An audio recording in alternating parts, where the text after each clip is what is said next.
The text came Thursday evening while I was reviewing Q1 financials in my home office.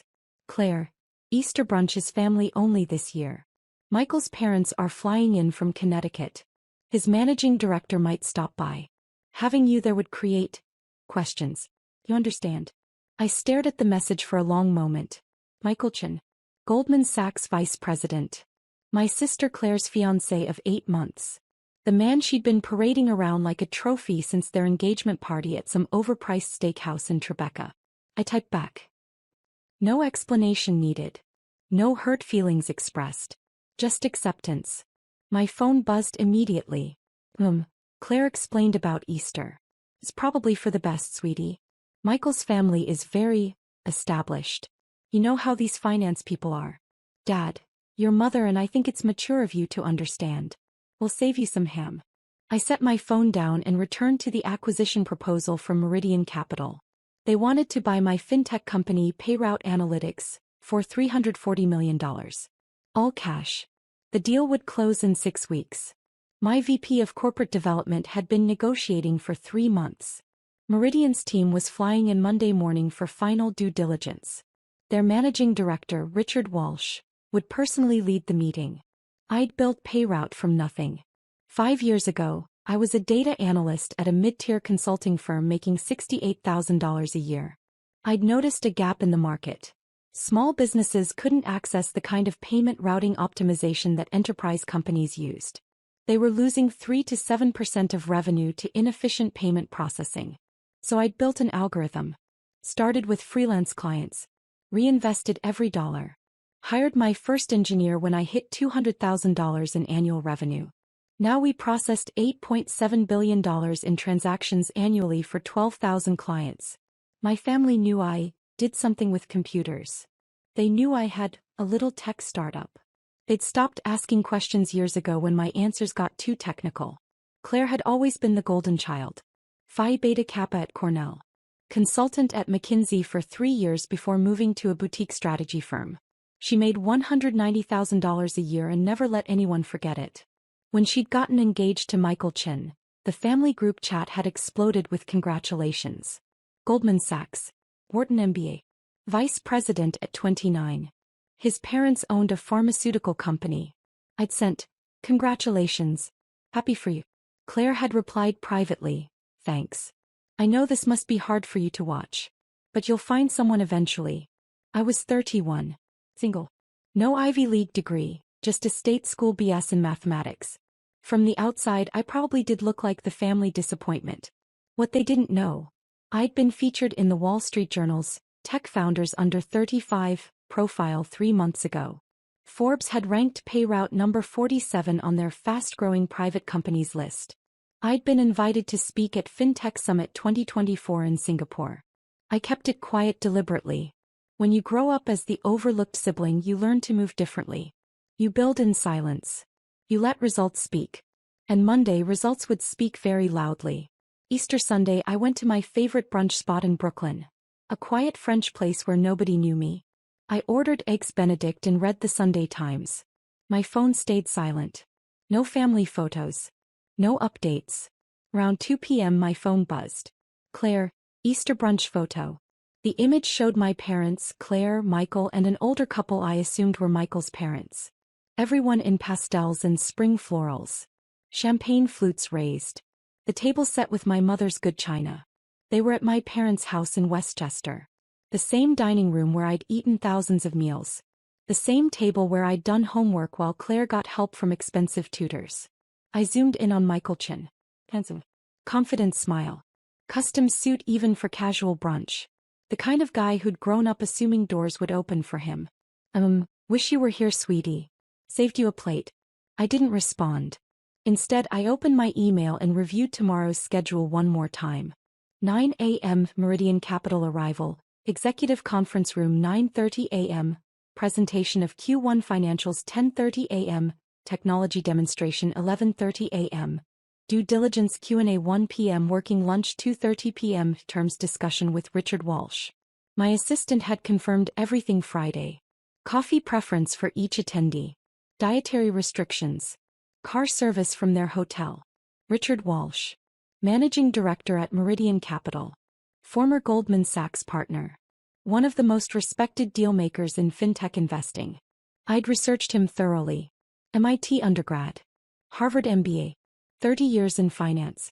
Known for personally leading major acquisitions. When Richard Walsh showed up, you knew the deal was serious. What I discovered during my research. Richard Walsh had left Goldman Sachs 3 years ago to launch Meridian. Before he left, he'd been the head of Goldman's technology, media, and telecom investment banking division. Michael Chen reported to that division. Which meant Richard Walsh was probably Michael Chen's skip-level boss before the transition. Possibly had hired him. Definitely knew him. I smiled at my Sunday brunch eggs. Tomorrow was going to be interesting. Monday morning arrived cold and clear. I put on my favorite suit, charcoal Armani tailored perfectly. Red statement heels. Hair pulled back in a sleek ponytail. The Wall Street Journal profile had described my style as understated power. I liked that. My driver picked me up at 7:30.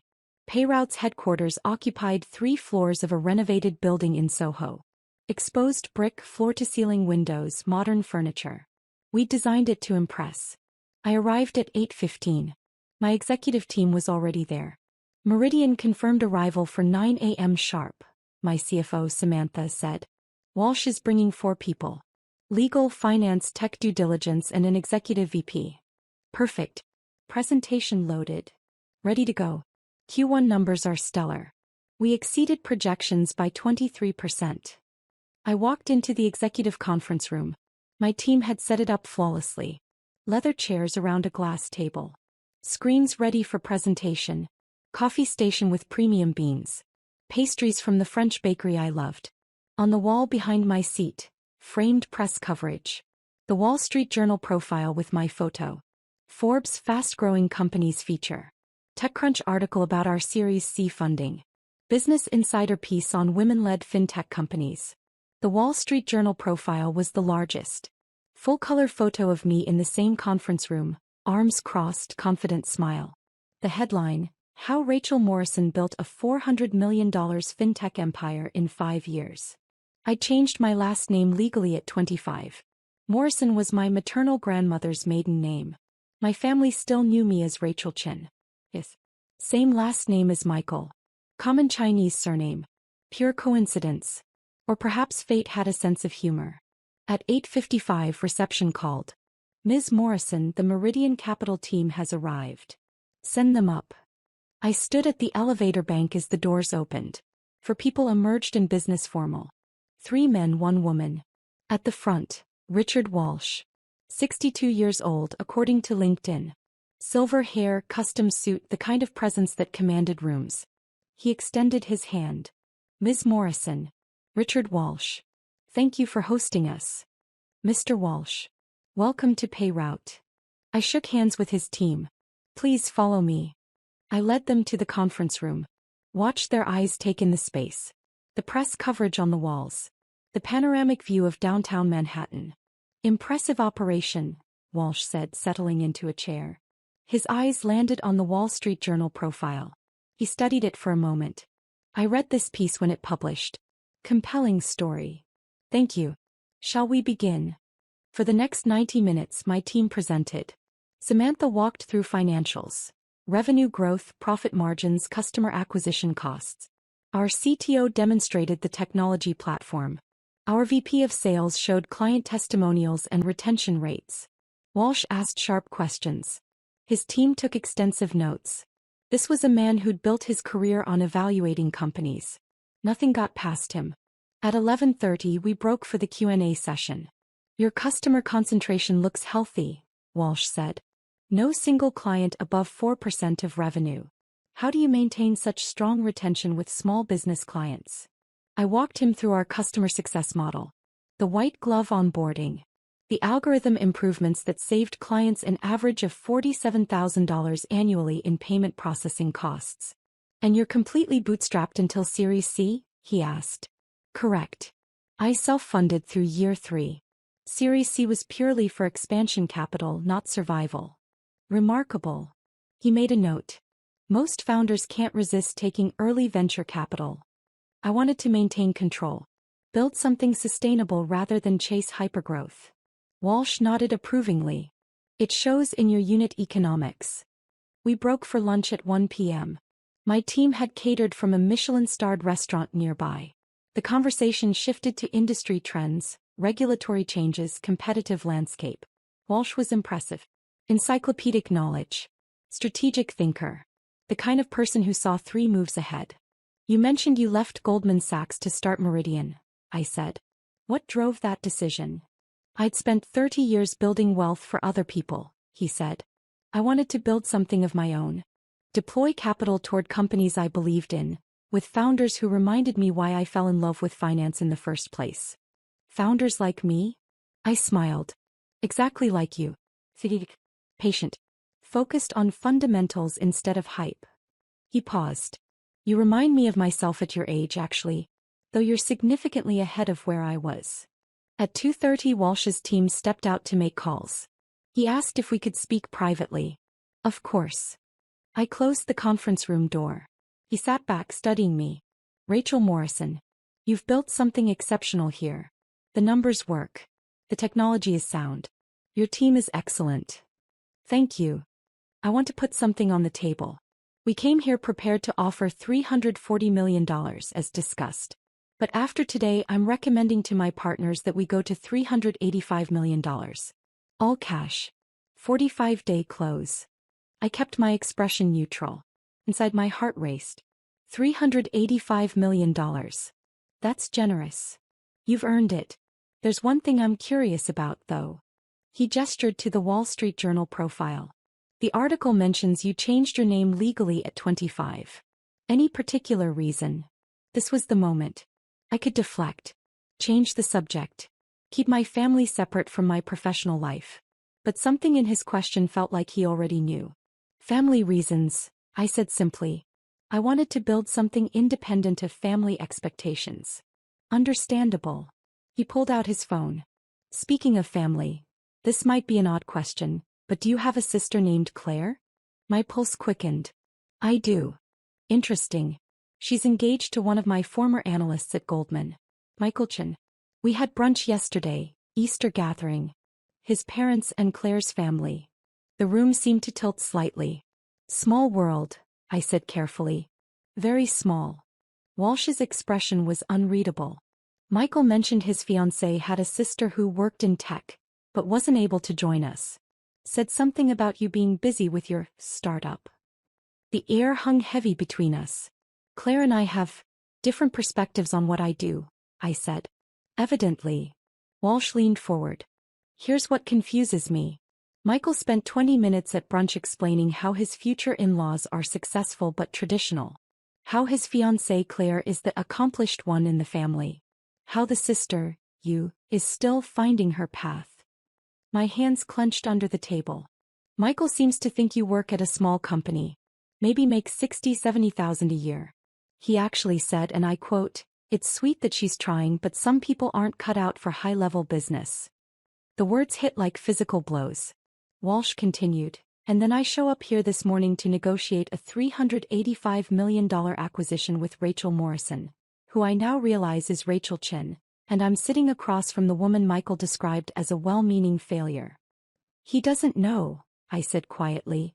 Clearly not. Walsh's eyes gleamed. The question is, why? I met his gaze. Because I learned a long time ago that my family sees what they want to see. Claire needed to be the successful one. That was her identity. I didn't need to take that from her. So you built a $400 million company in silence. Success doesn't require an audience. Walsh laughed. A genuine, delighted sound. Rachel, you are exactly the kind of founder I love working with. He stood, extending his hand. Let's finalize this deal. And then, if you're amenable, I'd very much like to see the look on Michael Chen's face when he realizes who his fiancée's sister actually is. I shook his hand. I think that can be arranged. The deal closed 43 days later. $385 million. All cash. Meridian Capital would take a 60% stake. I'd retain 40% and stay on as CEO for a minimum of 3 years. The press release went out on a Tuesday morning. Meridian Capital acquires majority stake in Payroute Analytics for $385 million. Leading fintech company Payroute Analytics announces strategic acquisition by Meridian Capital. Founder and CEO Rachel Morrison will retain significant equity and continue leading the company's growth. The Wall Street Journal ran it as front-page business section news. TechCrunch led with it. Bloomberg covered it on their morning show.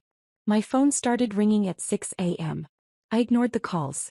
I was in my office watching the news coverage on my monitor when my assistant buzzed. "Ms. Morrison? There's a Michael Chin here to see you. He says it's urgent. He doesn't have an appointment." I checked my watch. 9:47 a.m. Send him up. 3 minutes later, Michael Chin stood in my office doorway. He looked exactly like his photos, handsome, well-dressed, but now his face was pale, his eyes wide. "You're Rachel Morrison," he said. "I am. Claire's sister is Rachel Chin. Also me. I changed my name legally 6 years ago." He stepped into my office, staring around like he'd entered an alternate dimension. The floor-to-ceiling windows overlooking Soho. The modern art on the walls. The Bloomberg terminal on my desk. "You're the Payroute CEO." "Yes. Richard Walsh called me this morning. He asked if I knew that my fiancé's sister just closed a $385 million acquisition deal. He asked if I was aware that I'd described her as sweet but not cut out for high-level business at Easter brunch." I said nothing. Michael's voice rose. "You let me say those things. You let Claire tell you not to come to Easter because you'd be awkward around finance people. You let your entire family think you're some kind of struggling tech worker. I never lied about what I do. But you never corrected us. You never asked." I leaned back in my chair. "Michael, when's the last time anyone in my family asked me a single specific question about my work?" He opened his mouth. Closed it. "Claire knows I run a fintech company. She's never asked the name. Never asked about revenue or employees or funding. She knows I work with payment systems and decided that meant I was an entry-level analyst somewhere. Because you let her think that." "No. Because she needed to think that. Claire's identity is built on being the successful one. The accomplished daughter. The one who made it. If I had told her the truth, that I built something worth $400 million while she was climbing the corporate ladder, it would have shattered her self-image. So you protected her ego by hiding your success? I protected my peace by not making my success her crisis." Michael stared at me. "Richard Walsh thinks this is hilarious, by the way. He's telling everyone at Meridian about Michael Chen's fiancée whose awkward sister just became wealthier than everyone at the Easter table combined. Your concern seems to be about your professional reputation, not Claire's feelings." His face flushed. "Do you have any idea how this makes me look? I vouched for Claire's family being normal, middle-class, respectable. Now my managing director knows I didn't even know my future sister-in-law is a major player in the industry I work in. Again, you never asked. Claire's going to be devastated. Claire's going to be embarrassed that she didn't know," I corrected. "There's a difference." My phone buzzed. A text from Claire. "Claire, we need to talk. Now." "She knows," I said. "Mom called her. Apparently, a friend saw the Bloomberg coverage and sent it to your parents. Your dad thought it was a different Rachel Morrison until he saw your photo. And now Claire's upset. She's in complete meltdown. She's been calling me non-stop. She thinks you deliberately hid this to humiliate her. I hid it to avoid exactly this conversation. You should have told us." "Why?" I stood walking to my window. "So you could all treat me differently? So Claire could feel threatened? So my parents could suddenly be interested in my life after ignoring it for 30 years? I built this company because I'm good at what I do, not because I needed my family's validation. Family shares these things, Rachel." I turned to face him. "Michael, let me ask you something. When you started dating Claire, she told you all about me, right? What did she say?" He hesitated. "Let me guess. My sister works in tech, but she's not really successful. She's still finding herself. Sweet girl, but not driven like me." His silence was confirmation. "And you never thought to question that? Never thought it was strange that a 31-year-old woman in the New York tech scene might have accomplished more than Claire assumed? I trusted Claire's assessment." "Exactly. You trusted her need to be superior more than you trusted the possibility that I might be competent. I walked back to my desk. Michael, I don't blame you. You saw what you expected to see. But don't stand in my office and tell me I owed you disclosure when you never bothered to look. He stood there visibly wrestling with something. Richard wants me to bring Claire to dinner this Friday. You, him, his wife, me and Claire. He says it's important for family dynamics in the deal. That's not about family dynamics. Richard wants to watch Claire realize who I am. Will you come? I considered. Where? Le Bernardin. 7 p.m. Le Bernardin. One of the most expensive restaurants in Manhattan. Where people went to impress. I'll be there. Friday evening, I wore a black Tom Ford dress and the Cartier watch I'd bought myself when Payroute hit $100 million in revenue. My driver dropped me at Le Bernardin at 6:55 p.m. Richard Walsh was already there with an elegant woman I assumed was his wife. He stood when I approached. Rachel, you look wonderful. This is my wife, Catherine. Lovely to meet you, Catherine said warmly. Richard hasn't stopped talking about your company all week. It's kind of him to be so enthusiastic. Kind nothing. He's got excellent instincts and you're exactly the kind of founder he respects. Michael and Claire arrived at 7:03. Claire wore a blush pink dress, expensive but trying too hard. Her eyes found me immediately and I watched the calculation happen. She'd clearly Googled me, seen the articles, done the math. Now she had to figure out how to play this. Rachel. She air-kissed both my cheeks. You look successful. Thank you. You look lovely too. We sat. Richard orchestrated the seating. Him at the head, Catherine to his right, then me. Michael to his left, then Claire. Directly across from me. The sommelier brought wine. Richard made small talk about the restaurant, the menu, the weather. All the while Claire's eyes kept darting to me. Finally, after we'd ordered, Richard leaned back. So Claire. Michael tells me you work in strategic consulting. Yes. I'm at Brighton Advisory. We work with Fortune 500 companies on operational efficiency. Impressive. What's your client portfolio like? Claire launched into her pitch. The companies she'd worked with. The problems she'd solved. The promotions she'd earned. Richard listened politely. Catherine asked intelligent questions. When Claire finished, Richard turned to me.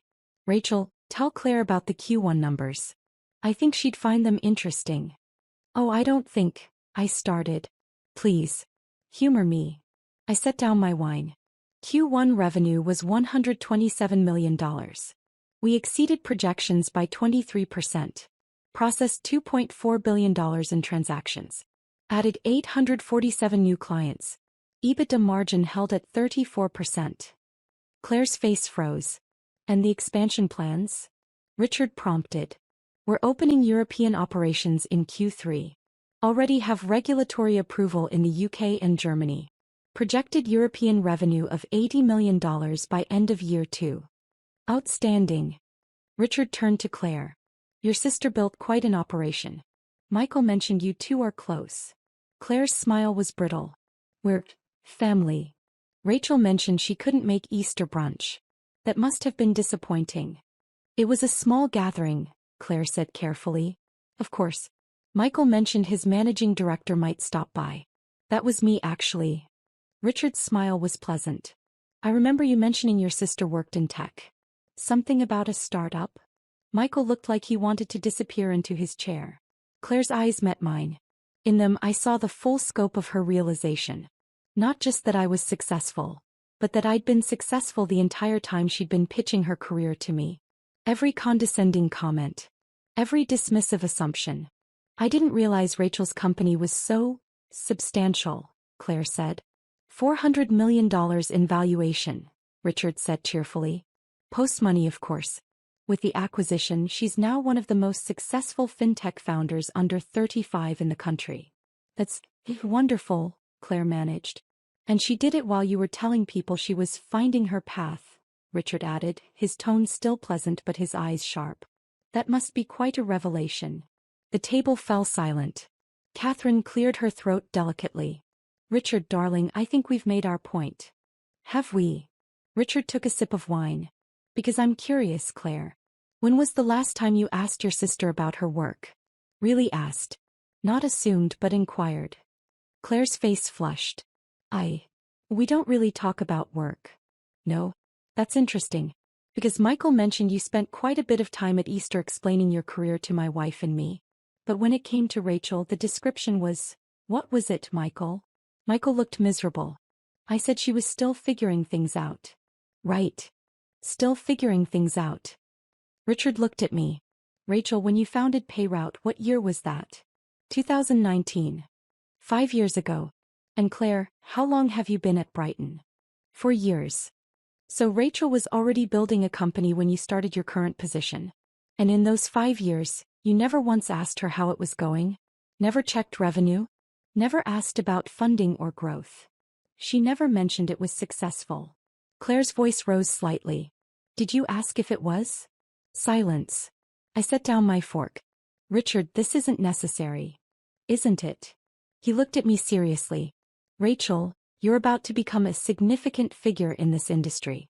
The deal we closed will make headlines for months. You'll be speaking at conferences, featured in magazines, courted by investors. And your family didn't even know you existed professionally. That was my choice. Was it? Or was it easier to let them underestimate you than to challenge their assumptions? The words hit harder than I expected. Catherine reached across the table, touching my hand gently. What Richard's trying to say in his characteristically blunt way is that you deserve to be seen. Not just by us but by the people who are supposed to know you best. I looked at Claire. Really looked at her. She wasn't angry. She was shattered. Her entire self-concept, the successful daughter, the accomplished one, the family star, had been built on the foundation of being superior to me. And that foundation had just been revealed as fiction. I'm sorry, I said quietly.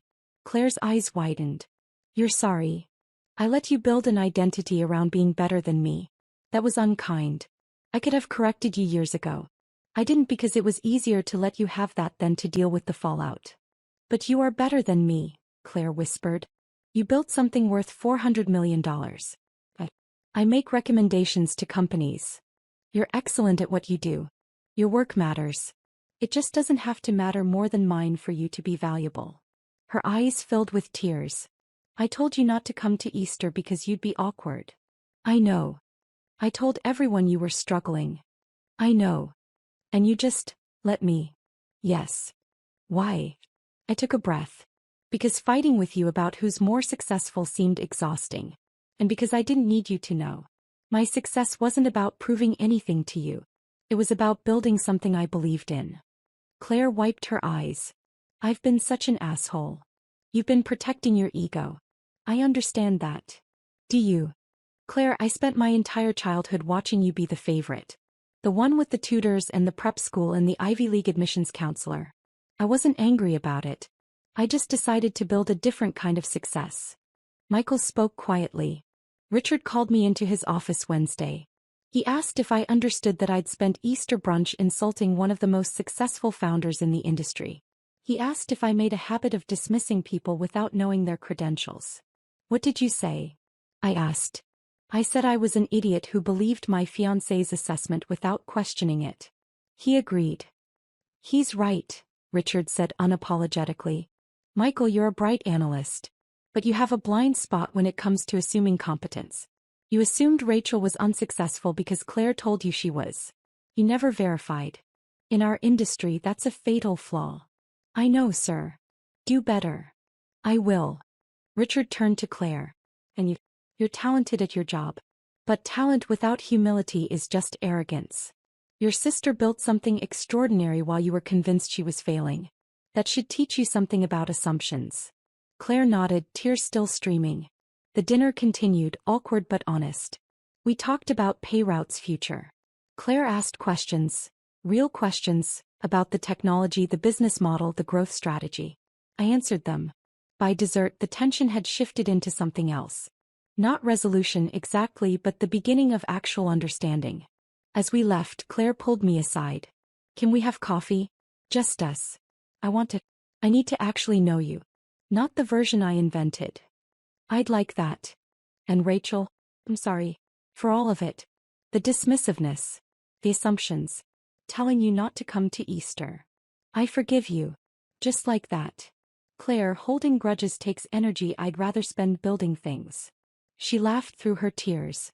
You really are better than me. No. I'm just different. And that's okay. 3 months later, Payrout's European expansion launched successfully. Claire attended the celebration dinner I hosted. She brought a gift. A framed photo from Easter brunch but photoshopped to include me at the table. Revisionist history? I asked, smiling. Corrected history, she said. This is how it should have been. Mom and Dad had called after the Bloomberg article. Dad cried. Mom asked 1,000 questions. They wanted to understand finally who I'd become while they weren't looking. I told them. Patiently. Honestly. Were we fixed? Well, families don't fix in 3 months. But we were honest. And that was a start. Michael sent me a client referral. A Goldman Sachs portfolio company that needed payment optimization. I gave them a friends and family discount. The relationship between us would always be slightly awkward, but it was functional. Richard Walsh became a mentor. He introduced me to contacts, advised on strategy, and never once let me forget that success was meant to be visible. Stop hiding, he told me over coffee one morning. You built something incredible. Let people see it. So I did. I accepted the speaking invitation at FinTech Summit 2025. I did the Fortune magazine cover story about women in tech. I let the Wall Street Journal profile my journey from overlooked daughter to industry leader.